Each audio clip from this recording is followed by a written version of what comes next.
जवाब दो, क्या नहीं है तुम्हारे बस में?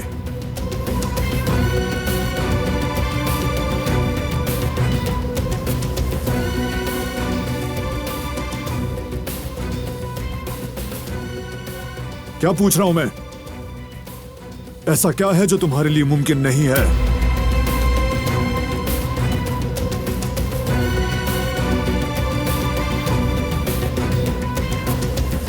वो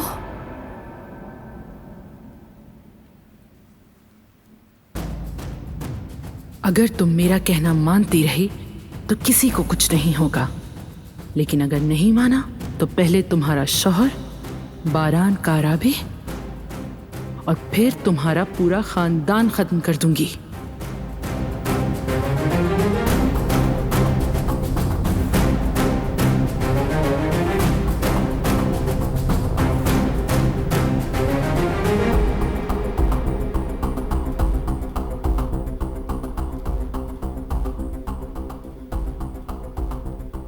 जवाब दो मुझे।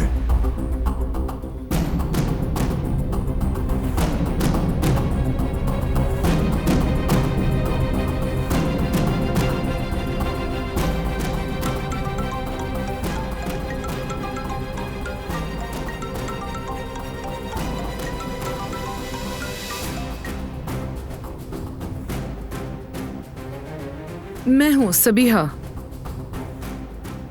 क्या बात है सबिया साहिबा, क्यों फोन किया आपने? दिलान का कोई कसूर नहीं, उस पर गुस्सा मत करें, सारी गलती मेरी है। कहना क्या चाह रही हैं आप? साफ साफ क्यों नहीं बोलती?